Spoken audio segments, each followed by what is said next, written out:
Hi, first grade. Today we're reading Mice and Beans. The author is Pam Munoz Ryan and the illustrator is Joe Cepeda. Again, I'll ask some questions. If you want to pause the video and answer them at home, that's great. If not, you can just keep reading and enjoying. So rice and beans is the name of a dish that is popular in Mexico and other countries in Latin America. Raise your hand or tell a family member at home if you have eaten rice and beans before. What do you see on the cover? You'll want to look carefully at the illustrations because they are very important in this book.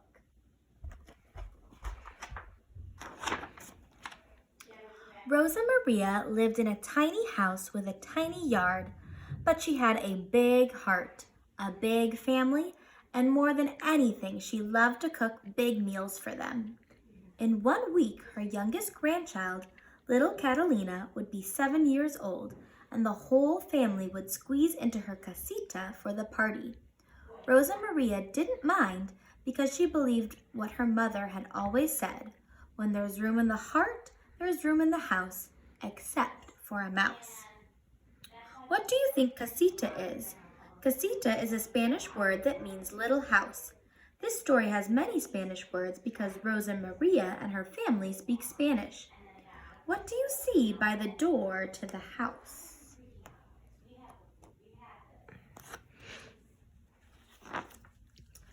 Sunday, Rosa Maria planned the menu.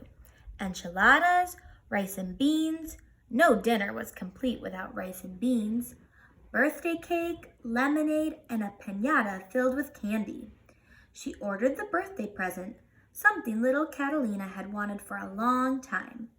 Satisfied with the plans, she wiped down the table so she wouldn't get mice and took out a mousetrap just in case. She was sure she had set one the night before, but now she couldn't find it.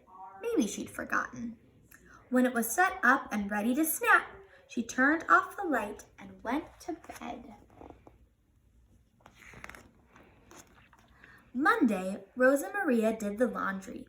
She washed and ironed her largest tablecloth and the 24 napkins that matched.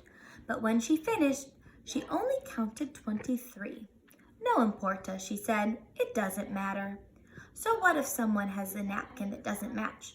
The important thing is that we're all together. After dinner, she swept the floor and checked the mousetrap.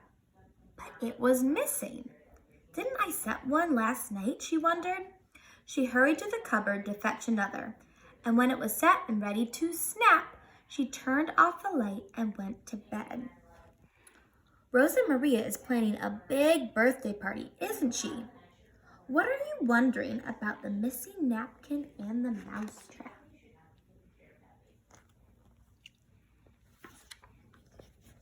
Tuesday, Rosa Maria walked to the market. She filled her big bolsa with tortillas, cheese, red sauce, white rice, pinto beans, and a bag of candy. She bought a piñata, and on her way home, she stopped at the pasteleria to order the cake.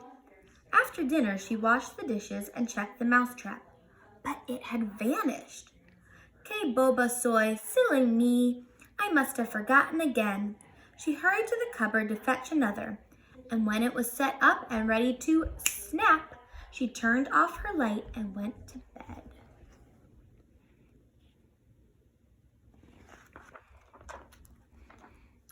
Wednesday, Rosa Maria prepared the enchiladas. She dipped the tortillas in red sauce, filled them with cheese, and rolled them into fat little bundles. She noticed the piñata was missing a few feathers. No importa, she said. Those feathers won't make a difference to the children when the piñata is filled with candy. After dinner, she mopped up the sauce and checked the mousetrap. But it was gone again. I am so busy that I'm forgetting to remember, she cried. She hurried to the cupboard to fetch another, and when it was set and ready to snap, she turned off the light and went to bed. What happens when you hit a piñata with a stick? What do you think the mice might be up to with the piñata's feathers?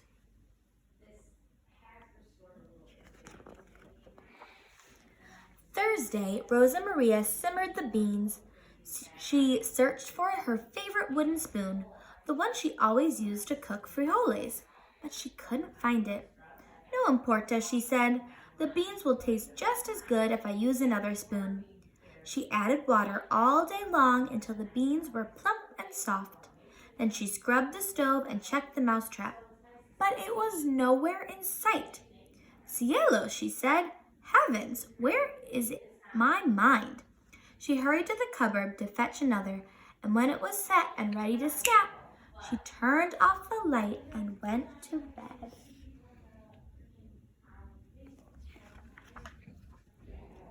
Friday, Rosa Maria picked up the cake and 7 candles, but she hadn't been able to find her big bolsa before she left.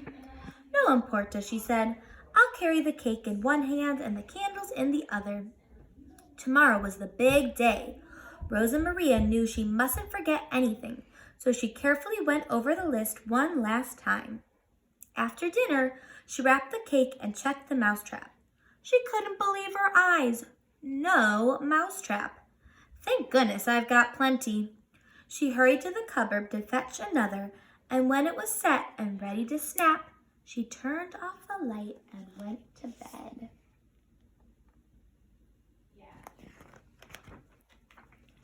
Saturday, Rosa Maria cooked the rice.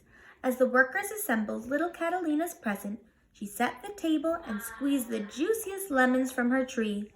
Let's see, she said, feeling very proud. Enchiladas, rice and beans. No dinner was complete without rice and beans. Birthday cake and lemonade. I know I have forgotten something, but what? Oh, the candles. But she only counted 6. No importa, she said. I will arrange the 6 candles in the shape of a 7, and little Catalina will be just as happy. Now, everything is ready. But was everything ready? What do you notice about Rosa Maria's list? It looks like she forgot to fill the piñata. Look carefully at the illustration on this page and this page. What does it look like the mice are doing?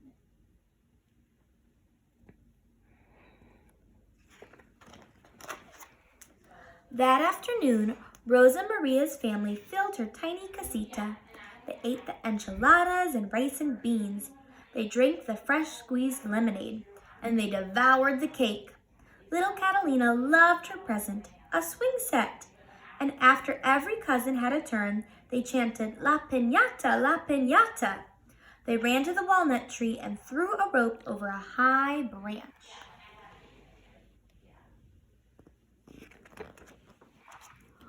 Whack, whack.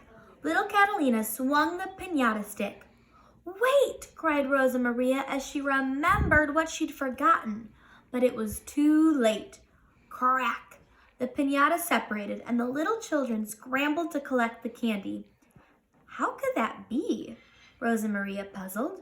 I must have filled it without even realizing.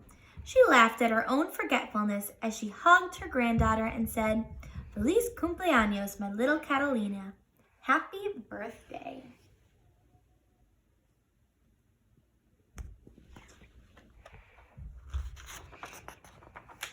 After everyone had gone, Rosa Maria tidied her kitchen and thought contentedly about the fiesta.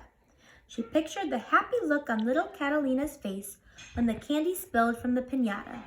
But Rosa Maria still couldn't remember when she had filled it. No importa, she said. It was a wonderful day. But as Rosa Maria swept out the cupboard, she discovered the telltale signs of mice. Ratone, she cried. Where are my mousetraps? I will set them all. She inched to the floor, and when she did, something caught her eye. She looked closer. Maybe I didn't fill the piñata, she thought.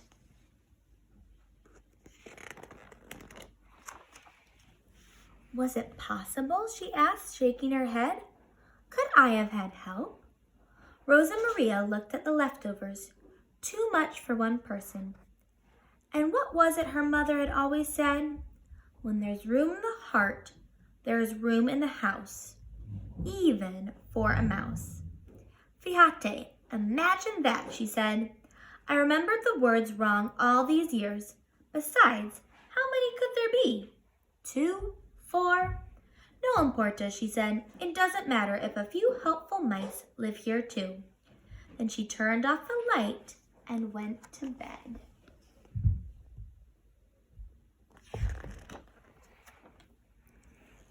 And never set another mousetrap again. What is happening? Can you find any of the items that went missing from Rosa Maria's casita?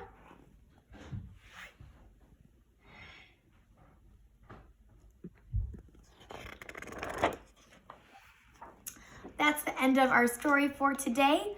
Thanks for listening. There's some questions on the next slide if you'd like to talk about them with your family. We'll see you on Wednesday. Thank you.